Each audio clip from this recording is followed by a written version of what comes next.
इस वीडियो में हम लोग कंटिन्यू करेंगे the hungry stone written by Rabindranath Tagore, इसका पार्ट 2। इससे पहले वीडियो में मैंने पार्ट 1 में पहले का इसका कुछ हिस्सा लाइन बाय लाइन एक्सप्लेन कर दिया था हंग्री स्टोन स्टोरी का। आज उसका बाद से नेक्स्ट करने वाला हूँ। जिसने पार्ट 1 नहीं देखा है प्लीज देख लीजिए। Okay, so let's continue today from part 2। As I saw no one, I stood bewildered, my hair on end in a kind of ecstatic delight, and a faint scent of attar and unguents almost effaced by age lingered in my nostrils. तो क्योंकि मैंने किसी को देखा नहीं था, मैं एकदम अचंभे के सहित में खड़ा था। मेरे रोंगटे खड़े हो गए थे एक अचानक एक अद्भुत सा खुशी में, और एक बहुत ही फीका सा महक आ रहा था अतर का। ऐसे लग रहा हो जैसे सालों साल बीत गए हो और अतर का महक एकदम फीका हो गया हो, और वो महक मेरा नाकों तक आ रहा था। ये एक्चुअली किस घटना का बात किया जा रहा है याद है? पिछला में एकदम एंड में हम लोग डिस्कस किए थे कि कॉटन मार्ट से वो उस दिन लौट करके आए थे, और आकर के जैसे ही दरवाज़ा खोले थे तो उनको लगा था कि अंदर एक पूरा महफिल बिठा है, बहुत कोई आदमी एक साथ है, सब कोई हंस रहा है, खेल रहा है। लेकिन जैसे ही उन्होंने दरवाज़ा खोला सब शांत हो गया और सब दौड़ के चल गया। दौड़ने का आवाज़ उनको आया, हंसने खिलखिलाने का आवाज़ आया, लेकिन किसी को देख नहीं पाए। यही दृश्य देख करके वो बहुत चौंक गए। उसी के बाद यहाँ किया जा रहा है, ठीक है।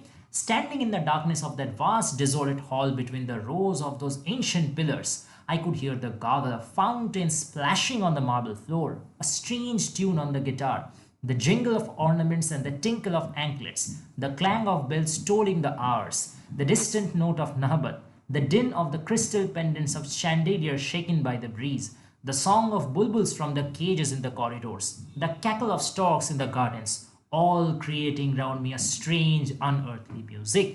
तो उस बड़े लंबा सा अकेला सा हॉल का अंधेरे में खड़ा होकर के, वो बड़े बड़े पिलर्स, प्राचीन पिलर्स के बीच में अंधेरे में खड़ा होकर के मुझे क्या सुनाई दे रहा था? फाउंटेन्स से पानी पड़ने का आवाज़ सुनाई दे रहा था मार्बल का ज़मीन में। गिटार का अजीब ध्वनि सुनाई दे रहा था। गहनों का जिंगलिंग यानी उसका आवाज़ सुनाई दे रहा था। एंकलेट का आवाज़ सुनाई दे रहा था। जो समय लगाने का जो घंटा ध्वनि रहता है वो सुनाई दे रहा था। नहबत का आवाज़ सुनाई दे रहा था। जो शैंडेलियर यानी झार लंठन होता है उसका जो क्रिस्टल जो जिंगलिंग होता है, उसका हवा जैसे देता है तो थोड़ा थोड़ा टिंग टिंग टाइप का आवाज़ होता है, वो सुनाई दे रहा था। और केजेस में पंछी, बुलबुल पंछी थी, जैसे प्राचीन काल का राजप्रसाद में होता नहीं था कि केजेस में, बड़ा गोल्डन केजेस में बढ़िया सुंदर सुंदर बुलबुल पक्षी रखा दिया, तो उनका आवाज़ सुनाई दे रहा था। बाहर गार्डन से जो सारस पक्षी थे उनका चहचकाने का आवाज़ सुनाई दे रहा था। इतना सारा आवाज़ एक साथ मिल करके एक अजीब सा, एक ऐसा लग रहा था कि ये धरती का ये म्यूजिक है ही नहीं, एक अजीब सा रहस्यमय म्यूजिक ये क्रिएट कर रहा था। Then I came under such a spell that this intangible, inaccessible, unearthly vision appeared to be the only reality in the world and all else a mere dream. इस लाइन को मैंने highlight इसीलिए किया है क्योंकि इंपॉर्टेंट लाइन है। इससे आपका शॉर्ट क्वेश्चन भी आ सकता है, 5 मार्क्स का क्वेश्चन भी आ सकता है कि यहाँ जो विजन का बात किया जा रहा है, कौन सा विजन, उसका डिस्क्रिप्शन दो। अब ये जो विजन हम लोग ने डिस्कस किया उसी के बारे में बताना है, ठीक है। तो मैं तब एक ऐसा जादू का स्पेल यानी जादू, कैसा जादू का अंडर आ गया कि ये जो ना देखने वाला, ना सुनाई देने वाला, ना छूने वाला एक ऐसा एक विजन है, एक ऐसा एक दृश्य है, यही मुझे एकमात्र सत्य, एकमात्र अस्तित्व लगने लगा और बाकी पूरा दुनिया झूठ लगने लगा। That I, that is to say, Srijut so and so, the eldest son of so and so of blessed memory, should be drawing a monthly salary of rupees 450 by the discharge of my duties as collector of cotton duties, and driving in my dog cart to my office every day in a short coat and sola hat, appeared to me be such an astonishingly ludicrous illusion that I burst into a horse laugh as I stood in the gloom of that vast silent hall. यहाँ तक कि मुझे ये भी लगने लगा कि मैं मिस्टर, या सो एंड सो का मतलब जस्ट मतलब उनका नाम, ठीक है, नाम बताया नहीं गया, जस्ट साइलेंट रखा दिया गया कि मैं मिस्टर, मेरा नाम, एल्डेस्ट सन में सबसे बड़ा पुत्र हूँ, मेरा पिताजी उनका नाम सो एंड सो। तो मैं जो हर महीना 450 रुपया का सैलरी मुझे मिलता है, और जो मैं कॉटन कलेक्टर का काम करता हूँ बारिश में, और डेली में जो अपना डॉग कार्ट में जाता हूँ, सोला हैट पहन के, शॉर्ट कोट पहन के अपना काम में, ये पूरा चीज़ ही मुझे एक बहुत अजीब सा और झूठा सपना लगने लगा। और इतना मैं सच में इसको इतना बिलीव कर लिया कि मैं ज़ोर ज़ोर से हंसने लगा, इतना ज़ोर से हंसने लगा कि पूरा हॉल में वो गूंजने लगा। At that moment my servant entered with a lighted kerosene lamp in his hand. ठीक उसी मोमेंट में मेरा जो सर्वेंट था वो अंदर आ गया एक केरोसिन लैम्प जला करके उसका हाथ में लेके.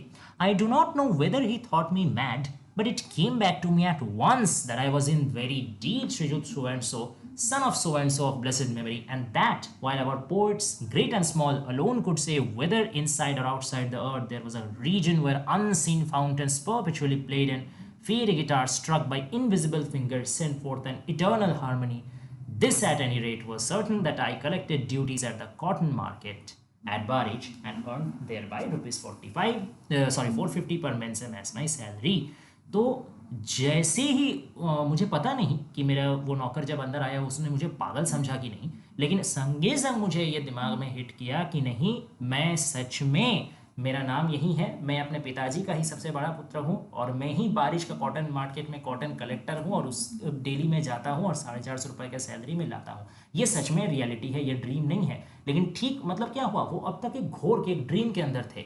जब तक वो ड्रीम के अंदर थे उनको लग रहा था ये ड्रीम ही सही है और बाकी पूरा दुनिया झूठा है. जैसे ही उनका ध्यान वहां से हटा, जैसे ही सर्वेंट आया, उनका ध्यान डिटैच हुआ, उनको वापस रियलिटी में आ गए. तो अब वो ऐसे एक ट्रैप में पड़ गए हैं जहां वो रियलिटी और इमेजिनेशन का बीच में फंसे हुए डबल पर्सनैलिटी जैसे वो फंस गए हैं. ठीक है, अब नेक्स्ट क्या आ रहा है.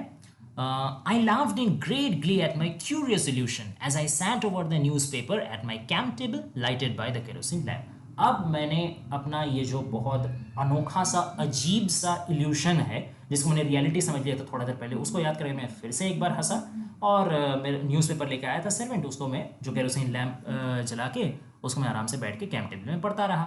After I had finished my paper and eaten my Mughlai dinner, I put out the lamp and lay down on my bed in a small side room. अब मैंने क्या किया, जैसे ही मेरा पेपर पढ़ना खत्म हुआ और मैंने मोगलाई डिनर मैंने ख़त्म किया, याद है वो मोगलाई डिनर अपना इसको खानसामा को बोला था बुलाया था ताकि उसका वो जो इवनिंग वाला जो वो पहले इल्यूजन दिखा था कि शुस्ता नदी में कितना सारा मेडियंस आ रही है जिंगलिंग करके नहा रही लेकिन लौट के नहीं जा रही, वो वाला इल्यूशन हटाने के लिए उसने मोगलाई डिनर ऑर्डर किया था. वही वाला मोगलाई डिनर उसने खाया, खा करके और पेपर भी पढ़ लिया. अब वो आराम से सोने के लिए चल गया छोटा सा बेड रूम में. ठीक है, through the open window, a radiant star high above the Avalli hills, skirted by the darkness of their woods, was gazing intently from millions and millions of miles away in the sky at Mr. Collector lying on a humble camp bedstead. अब खुला हुआ जो खिड़की था वहाँ से एक उज्जवल जो स्टार था एकदम अवल्ली हिल्स का बहुत ऊपर स्काई में खड़ा रहा. वो उज्जवल स्टार सितारा वो झांक रहा था मेरे तरफ, एक नज़र से मुझे देख रहा था.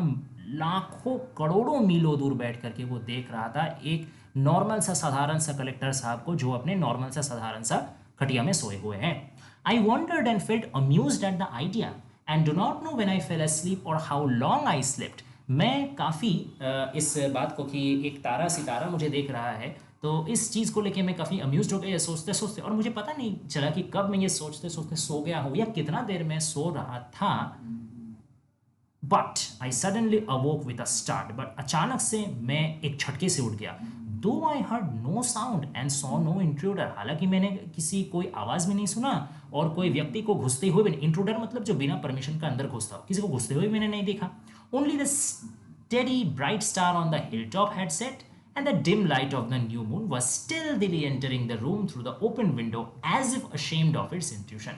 सिर्फ कौन था वो जो स्टेडी स्टार था, मतलब वही जो सितारा जिसको देखते देखते मैं सो गया था वो था, मतलब वो सेट हो गया था, वो अस्त चल गया था और एकदम हल्का सा मुरझाया हुआ एक रोशनी था, चांद का रोशनी, वो जो खुला हुआ खिड़की से धीरे धीरे अंदर आ रहा था चोरी छुपे, जैसे कि अंदर आने से वो खुद ही शर्मा रहा हो. I saw nobody but felt as if someone was gently pushing me. मैंने किसी को देखा नहीं लेकिन मुझे महसूस हुआ जैसे कोई मुझे बहुत धीमे से आहिस्ता से धक्का दे रहा हो, जैसे बुला रहा, उठा रहा हो कि सुनो चलो. As I awoke, she said not a word but beckoned me with her 5 fingers bedecked with rings to follow her cautiously. जैसे ही मैं जगा उसने, she मतलब कोई लड़की थी, हालांकि लेखक ने दिखा नहीं उसको, किसी को देखा नहीं लेकिन उनको समझ में, उनको महसूस हुआ जैसे कोई खूबसूरत लड़की है. उसने एक शब्द भी नहीं बोला बट उसने बेकॉन यानी बुलाया, मुझे बुलाया अपने पांचों उंगलियों से इशारा करके. पांचों उंगलियां रिंग से, अंगूठी से सजी हुई थी और इशारा किया कि आओ मुझे बहुत ध्यान से फॉलो करो. आई गॉट अप नॉइसलेसली, बिना कोई आवाज़ किए मैंने उठा, and though not a soul save myself was there in the countless apartments of the deserted palace with its slumbering sounds and waking echoes. और हालांकि उतना बड़ा पैलेस में, ठीक है, मेरा अलावा कोई और था ही नहीं, फिर भी मुझे जैसे लगा कि काफ़ी सारे आदमी सो रहे हैं, ठीक है, इको मुझे सुनाई दे रहा है। I fear that every step lest anyone should wake up. मैं बहुत आराम आराम से कदम रखा, आहट रखा, ताकि उन सारे अनसीन गेस्ट्स का नींद ना टूट जाए मेरे वजह से। Most of the rooms of the palace were always kept closed. ज़्यादातर जो जितने रूम्स थे उस पैलेस के वो हमेशा बंद ही रहते थे। And I had never entered them, और मैंने उनमें कभी घुसा भी नहीं था। I followed breathless and with silent steps my invisible guide. मैंने अपना जो अदृश्य गाइड था, जो मुझे गाइड करके लेके जा रही थी, उसको एकदम चुप से, बिना कोई आवाज़ किए, बिना कोई मतलब उसको डिस्टर्ब किए, मैं उसको फॉलो करता रहा। आई कैनॉट नाउ से वेयर, हालांकि मुझे पता नहीं था वो मुझे कहाँ लेके जा रही है। What endless dark and narrow passages, what long corridors, what silent and solemn audience chambers and closed secret cells I crossed। और यहीं उसको फॉलो करने का चक्कर में न जाने कितना अंधेरा और नैरो गलियां, कितने लंबे लंबे कॉरिडोर, कितने साइलेंट ऑडियंस चेंबर और कितने सीक्रेट रूम मैंने पास किया, मुझे पता भी नहीं। Though I could not see my fair guide, हालांकि मैं अपने खूबसूरत गाइड को देख नहीं पा रहा था। Her form was not invisible to my mind's eye. मेरे जो मानस चक्षु है, यानी मेरे मन का आंख से, लेकिन उसका जो मतलब फिगर है, या उसका जो मतलब शारीरिक एक आपका चेहरा है, वो दिख रहा था मन के आंख से, इमेजिनेशन में मैं देख पा रहा था। कैसा वो था, ये भी इंपॉर्टेंट डिस्क्रिप्शन देख लीजिए। An Arab girl, her arms hard and smooth as marble, visible through her loose sleeves. वो एक अरब की गर्ल थी, ठीक है, उसका जो हाथ था, आर्म्स था, एकदम मार्बल जैसे सख्त और स्मूथ वो दिख रहे थे। उसका लूज स्लीव में से उसका हाथ, जो गोरा गोरा हाथ था, वो दिख रहा था। A thin well falling on her face from the fringe of her cap. उसके टोपी का जो नीचे से जो झालर लटका हुआ था, झालर में से उसका क्या दिख रहा था, उसका फेस दिख रहा था। And a curved dagger at her waist, और उसका कमर में एक डैगर यानी छुरी रखा हुआ था। Methought that one of the 1001 Arabian nights had been wafted to me from the world of romance। मैंने सोचा कि 1001 जो अरेबियन नाइट्स का रात है, उसी में से एक रात रोमांस का दुनिया से उड़ते उड़ते मेरा यहाँ आ गया है। And that at the dead of night I was wending my way through the dark narrow alleys of slumbering Baghdad to a trysting place fraught with peril. और मुझे लगा कि एकदम डेड ऑफ द नाइट, एकदम गहरा रात में मैं क्या कर रहा था, मैं अपना रास्ता नाप के चल रहा था अंधेरा और नैरो गलियों से। किस शहर का, बगदाद का, क्योंकि बगदाद में ही ये जो अरेबियन नाइट्स है वो सेट है। मैंने लगा मैं अरेबियन नाइट्स में पहुंच गया हूँ, बगदाद का वहीं गलियों में मैं अपना ट्रिस्टिंग प्लेस में जा रहा हूँ। ट्रिस्टिंग प्लेस मतलब ऐसा एक सीक्रेट प्लेस जहाँ कोई मतलब लड़का अपना बिलवेड से मुलाकात करने के लिए जाती है अंधेरे में, ताकि आसपास का आदमी को पता नहीं चले। और ये जो जर्नी है, ये बहुत सारा डेंजर, पेरिल यानी डेंजर से भरा हुआ है। तो मुझे लगा जैसे मैं वहीं एडवेंचर कर रहा हूँ, उसी तरीके से जा रहा हूँ। At last my fair guide stopped abruptly before a deep blue screen. आखिरकार मेरी जो खूबसूरत गाइड थी वो अचानक से, एब्रप्टली यानी अचानक से, रुक गई एक डीप ब्लू स्क्रीन, पर्दे के पीछे। And seem two point two something below, और लगा मुझे कि जैसे वो नीचे हाथ करके कुछ दिखा रही है।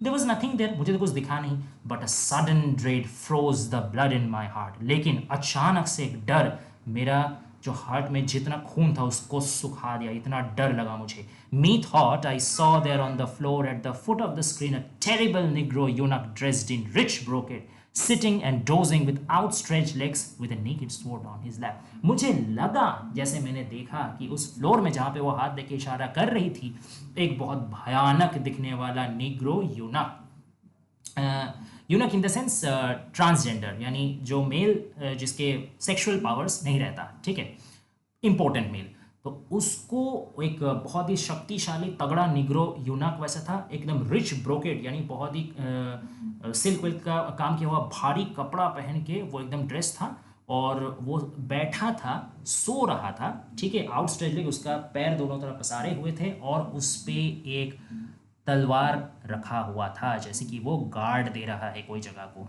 ठीक है। My fair guide lightly tripped over his legs and held up a fringe of the screen. मेरी जो खूबसूरत गाइड थी वो हल्के से वो दोनों पैर, वो सोता हुआ यूनक का दोनों पैर का ऊपर से लांग करके वो जो पर्दा था ना डीप ब्लू स्क्रीन, उस पर्दा को थोड़ा सा हटाई जिससे कि अंदर का दृश्य थोड़ा सा दिखा। I could catch a glimpse of a part of the room spread with Persian carpet. मैंने अंदर से वो जितना वो हटाई उससे थोड़ा सा अंदर का रूम का थोड़ा सा हिस्सा मुझे दिखा। क्या दिखा? उसमें पर्शियन कारपेट बिछा हुआ था।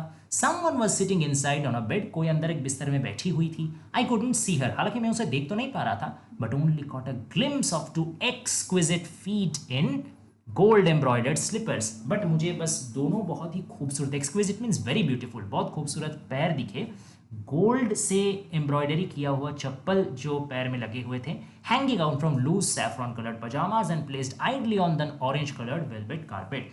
तो एक ऑरेंज कलर का वेलवेट का कारपेट में सैफ्रॉन यानी जाफरान कलर का हल्का ढीला पजामा पहनी हुई थी वो लेडी, वो खूबसूरत लेडी, और उसमें से उसका गोरा दोनों पैर जो गोल्डन स्लीपर पहना हुआ था वो दिख रहा था। On one side there was a bluish crystal tray on which a few apples, pears, oranges and bunches of grapes in plenty, 2 small cups and a gold tinted decanter were evidently awaiting the guest।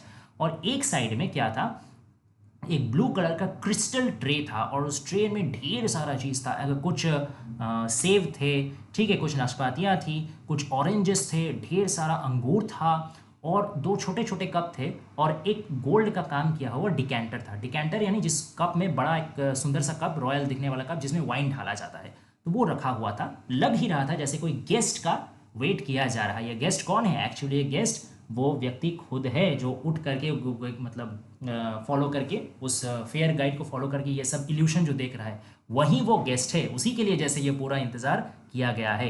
A fragrant intoxicating vapour issuing from a strange sort of incense that burned within almost overpowered my sense. एक बहुत ही अजीब सा एकदम मतलब पूरा sense को काबू कर देने वाला एक खुशबू आ रहा था, जैसे अंदर कोई कुछ इंसेंस यानी धूप जलाया हो और उससे एक बड़ा मादकता वाला एकदम घोर लगा देने वाला खुशबू आ रहा था, जो मेरा सारा जितना भी सेंस था, बचा कुचा ज्ञान था, सबको जैसे लगे पैरालाइज कर दे रहा हो। As with trembling heart, I made an attempt to step across the outstretched legs of the eunuch. He woke up suddenly with a start, and the sword fell from his lap with a sharp clang on the marble floor. जैसे ही मैंने थोड़ा थोड़ा साहस लेकर के एक कोशिश किया कि जैसे वो लड़की लांग के गई उस यूनक को, मैं भी लांग के जाऊँ पर्दे के अंदर, ठीक वैसे ही वो अचानक से एक झटके से उठ गया और उसका मतलब लैप में गोदी में जो स्वॉर्ड रखा हुआ था, तलवार रखा हुआ, तो झंझनाहट से मार्बल का मेजे में गिर गया। A terrific scream made me jump and I saw I was sitting on that cambered steed of mine sweating heavily। अचानक से एक बहुत तेज चीख मेरे मुंह से निकल के आया और मैं उठ करके ताक से बैठ गया। And I saw I was sitting on that combed steed, और मैंने देखा कि मैं वहीं मेरा खटिया में बैठा हुआ हूँ और बहुत तेज़ी से मुझे स्वेटिंग हो रहा है, बहुत टेंशन में मैं हूँ। तब मुझे समझ में आया कि मैं एक्चुअली सपना देख रहा था। And the crescent moon look pale in the morning light like a very sleepless patient at dawn. और वो जो क्रेसेंट मून था, क्रेसेंट इन द सेंस बहुत ही मतलब पतला हो जाने वाला, आधा नाखून जैसा जो चांद दिखता है ना, वो वाला क्रेसेंट मून, वो एकदम बहुत ही मतलब डिसकलर्ड दिख रहा था, अस्वस्थ दिख रहा था, ठीक जैसे रात भर नींद नहीं हुआ हो, ऐसा एक पेशेंट के जैसा वो दिख रहा था। And our crazy Meher Ali was crying out as in his daily custom, stand back while he went along the lonely road. और हम लोगों के एक पागल मतलब एक मेहर अली नाम का एक पागल था जो मेंटली डिसबैलेंस था।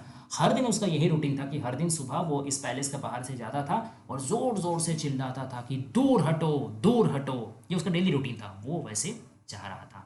Such was the abrupt close of one of my Arabian nights, but there were yet 1,000 nights left। ऐसे ही एक बहुत ही अचानक सा एक खूबसूरत सा आगाज़ तो था मेरा अरेबियन नाइट्स का, रोमांसेस का, सब कुछ बढ़िया सी हुआ, लेकिन अचानक से एक बहुत ही अनरोमांटिक और बहुत ही टेरिबल एंड हो गया मेरा एक अरेबियन नाइट्स का। लेकिन अभी भी 1000 रातें बची हुई थी। Then followed a great discord between my days and nights. उसके बाद मेरे दिन और रातों में एक अजीब सा दरमिया पैदा हो गया, अजीब सा एक डिफरेंस आ गया।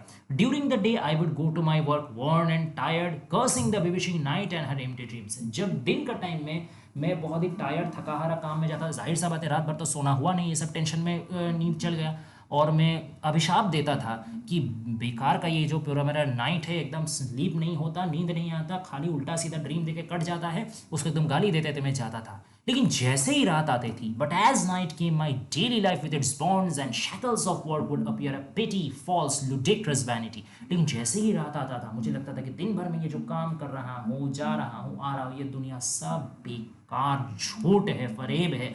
असली सच क्या है? बस मेरा रात का वो रंगीन दुनिया। After nightfall, I was caught and overwhelmed in the snare of a strange intoxication. जैसे ही रात ढलता था मुझे लगता था कि जैसे मैं एक ट्रैप में फंस जा रहा हूँ, एक घोर एक नशा में मैं फंसता हुआ जा रहा हूँ। I would then be transformed into some unknown personage of a bygone age. जैसे मैं तब एक अलग गुजरा हुआ कल का एक व्यक्ति में परिणत मतलब ट्रांसफॉर्म हो जाता था। Playing my part in unwritten history and my short English coat and tight breeches did not suit me in the least. और मुझे लगता था मैं एक अलिखित इतिहास का एक कैरेक्टर हूँ और वही पार्ट प्ले कर रहा हूँ, और उस ज़माने का हिसाब से मेरा ये टाइट इंग्लिश फिटिंग ड्रेस बिल्कुल भी सूट नहीं करता था। With a red velvet cap on my head, loose pyjamas, an embroidered vest, a long flowing silk gown, and a colored handkerchief scented with attar, I would complete my elaborate toilet. तो मैं खुद को वैसे ही ज़माने का एक handsome man जैसा सजाता था। इसको भी ध्यान रखिए, शॉर्ट क्वेश्चन आ सकता है। तो क्या क्या मैं पहनता था? रेड वेलवेट कैप मैं अपने सिर में लगाता था, ढीला पजामा पहनता था, एक एम्ब्रॉयडर्ड किया हुआ गंजी पहनता था, एक लंबा सा ढीला सा सिल्क गाउन पहनता था, कलर्ड एक रंगीन रुमाल लेता था जिसमें अतर का सेंट लगा हुआ हो, और ये सब चीज़ लेके मैं अपना टॉयलेट कंप्लीट कर। अच्छा, टॉयलेट मतलब यहाँ लेकिन वो वॉशरूम वाला टॉयलेट नहीं, टॉयलेट यानी यहाँ साज सज्जा प्रसाधनी, ठीक है। Sit on a high cushion chair, एक मतलब बहुत ऊंचा चेयर में बैठता था, and replace my cigarette with a many coiled narghile filled with rose water. और सिगरेट को छोड़ करके मैं बहुत एक मतलब रोज वाटर से भरा हुआ एक तंबाकू टानने का हुक्का टाइप का होता था, उसको मतलब काफ़ी रॉयल, प्राचीन ज़माने में राजा बादशाह लोग उसको काफ़ी मतलब स्ट्रक्चर वाइज एक सुंदर सा नारगिले होता था, कंटेनर उसमें टानते थे, तो उस वो लेके मैं बैठता था। As if in eager expectation of a strange meeting with the beloved one. जैसे मुझे लगता था कि मैं अपने प्रियतमा के साथ मिलने के लिए बेताबी से अपेक्षा कर रहा हूँ। I have no power to describe the marvelous incidents that unfolded themselves as the gloom of the night deepened. मैं बता नहीं सकता कि कितना प्यारा और कितना अट्रैक्टिव लगता था वो सारी कहानियाँ, वो सारा एक्सपीरियंसेस जो मुझे फील होता था जैसे ही रात गहरा होता जाता था। I felt as if in the curious apartments of that vast edifice, the fragments of a beautiful story which I could follow for some distance, but of which I could never see the end. मुझे ऐसा लगता था जैसे ये जो बहुत ही आकर्षणीय apartment था और ये जो बहुत बड़ा सा वास्ट एडिफिस मतलब बड़ा एक अट्टालिका था, बड़ा प्रासाद था, इसमें है ना एक बहुत ही खूबसूरत सा और रहस्यमय स्टोरी का एक टुकड़ा छुपा हुआ रहता था। जो टुकड़ों को, जो कहानियाँ का अलग अलग हिस्से को मैं देख तो पाता था, थोड़ा थोड़ा महसूस तो कर पाता था, लेकिन कभी उस कहानी का अंत मुझे नहीं मिलता था। Flew about in sudden gust of the vernal breeze, और वो छोटे छोटे कहानियों के टुकड़े जैसे हवा के साथ, ठंडी हवा के साथ वो भी बहते रहते थे। And all the same I would wander from room to room in pursuit of them the whole night long, और पूरा रात में वही टुकड़ों को जोड़ने का प्रयास में, कहानी का अंत देखने का प्रयास में एक रूम से दूसरा रूम दौड़ते रहता था स्लीपलेस होकर के। Amid the eddy of these dream fragments, amid the smell of henna and the twanging of the guitar, amid the waves of air charged with fragrant spray, I could catch like a flash lightning of the momentary glimpse of a fair damsel. यही जो मेरे सपनों के टुकड़े थे, यही जो हेना का खुशबूदार हवा था, और जो गिटार का आवाज़ था, और जो ये बीच बीच में जो अतर का खुशबूदार जो हवा चलता था, ये सब का बीच में मुझे कभी कभी एक झलक दिखता था। किसका? एक बहुत ही खूबसूरत महिला का, खूबसूरत लेडी का। डैमसेल यानी beautiful lady. She it was who had saffron coloured pyjamas, white ruddy soft feet in gold embroidered slippers with curved toes, a close-fitting body is wrought with gold, a red cap from which a golden frill fell on her snowy brow and cheeks. ये वही लड़की थी जिसको मैंने उस दिन देखा था कि ब्लू स्क्रीन पर्दा हटा करके जो लोग ऑरेंज कलर वेलवेट में बैठी थी, लूज पजामा, ज़ाफ़रान कलर का पजामा पहन के, उसमें गोल्ड स्लीपर पहन के, उसके दो गोरे गोरे पैर थे, कर्व्ड उसके टोज थे, फिर उसने गोल्ड एम्ब्रॉयडर्ड कपड़ा पहना हुआ था, टाइट फिटिंग कपड़ा पहना हुआ था, एक लाल टोपी उसने पहन के रखा था, और उस लाल टोपी में से गोल्डन छाले गिर रहे थे उसके एकदम गोरा गोरा फोरहेड और गाल में। शी हैड मैडेंड मी, वो मुझे पागल कर दी थी, उसका खूबसूरती ने मुझे दीवाना बना दिया था। In pursuit of her I wandered from room to room, from path to path among the bewildering maze of alleys in the enchanted dreamland of the nether world of sleep. उसका ही खोज में मैं घूमता रहता था, मैं दर बदर भटकता रहता था, इस रूम से उस रूम, इस गली से उस गली, इस रास्ता से उस रास्ता। ये पूरा एक जो टाइप का मेज था, ये गोलक धांधा था, ये पूरा पैलेस का, उसमें मैं बस भटकता रहता था। जैसे लगता था मैं कोई जादुई ड्रीम लैंड में हूँ, नींद का दुनिया का। Sometimes in the evening, while arraying myself carefully as a prince of the blood royal before a large mirror, कभी कभी शाम को जब मैं खुद का मतलब प्रसाधन कर किया था, खुद को सजाया करता था इतना जतन से जैसे कि मैं कोई एकदम अभिजात खानदान का प्रिंस हूँ, वैसे सजाया करता था एक बड़ा सा मिरर के सामने। कैसे सजाता था? With a candle burning on either side, I would see a sudden reflection of the Persian beauty by the side of my own. तो वहीं कैंडल जला करके जब मैं सजाया करता था, मेरे बगल में मुझे अचानक से वो खूबसूरत पर्शियन गर्ल दिख जाती थी, कभी कभी झलक। A swift turn of her neck, a quick eager glance of intense passion and pain glowing in her large dark eyes, just a suspicion of speech on her dainty red lips, her figure fair and slim। तो क्या होता था, कभी कभी मुझे उसका एक झलक, उसका नेक हल्का सा दिख गया, कभी उसका दोनों चंचल आंखों का एक झलक दिख गया जिसमें मुझे दर्द भी दिखता था और जिसमें मुझे प्यार भी दिखता था। बड़ी बड़ी उसका खूबसूरत काली आंखें थी। कभी कभी उसका जो बहुत सुंदर सा लाल सुर्खी वाला जो लिप्स था, उसमें लगता था कुछ वो बोलने का कोशिश कर रही है लेकिन कुछ सुनाई नहीं देता था। उसका जो फिगर है काफ़ी फेयर एंड स्लिम था, वो भी मुझे दिखता था। Crowned with youth like a blossoming creeper, quickly uplifted in her graceful tilting gait, a dazzling flash of pain and craving and ecstasy, a smile and a glance and a blaze of jewels and silk, and she melted away। और क्या क्या दिखता था वो, कैसे मतलब पूरा उसका शरीर में, बदन में जैसे एक क्रीपर चलता है ना, एक पेड़ के ऊपर जैसे एक लता मतलब उसको अवलंबन करके बड़ा होता है, ठीक वैसे ही उसका तन बदन में जवानी पूरा भरी हुई था।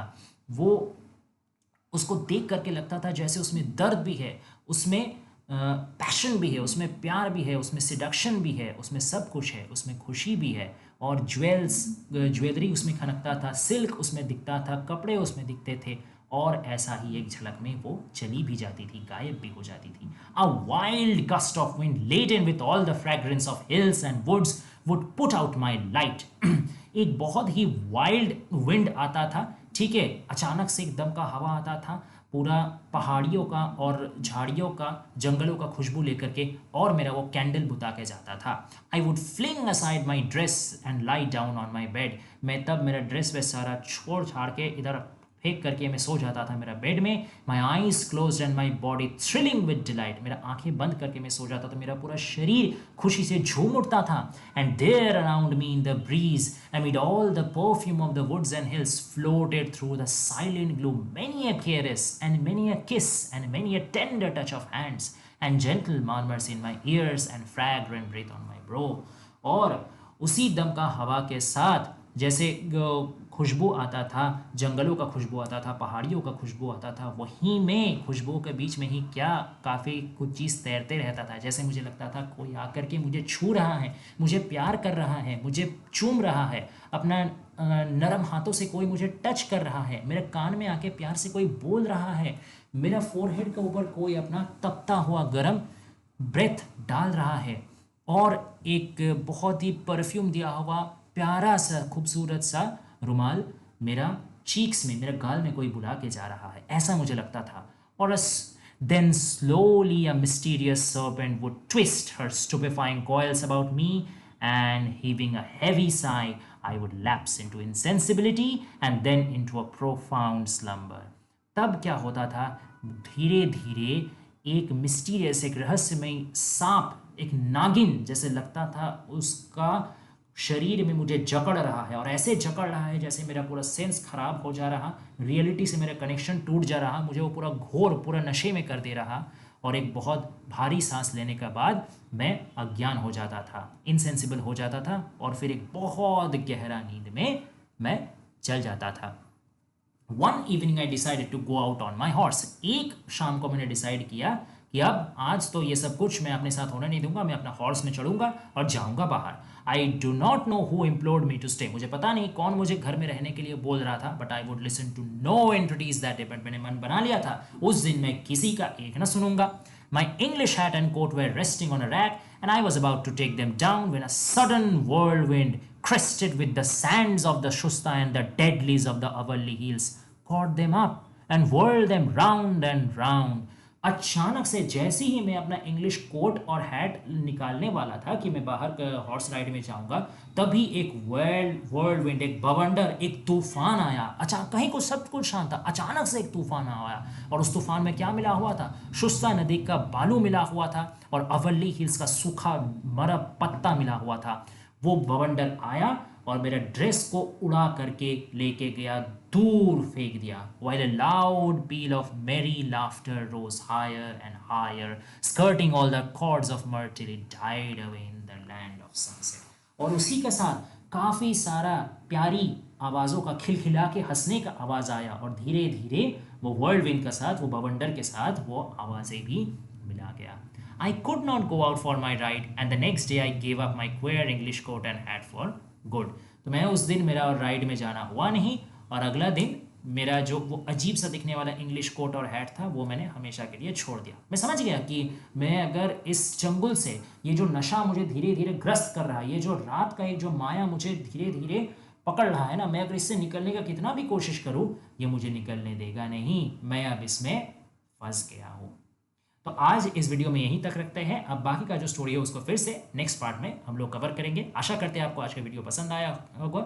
अगर अच्छा लगे तो प्लीज़ कमेंट डाउन कीजिए ताकि नेक्स्ट पार्ट में मैं जल्दी से जल्द ला सकूं। और कोई और भी टॉपिक अगर आप लोग को अपने एग्जाम के लिए चाहिए तो प्लीज़ उसको भी कमेंट डाउन कीजिए, उसको भी मैं जल्दी से जल्दी बना दूंगा। Thanks for watching guys, please stay tuned.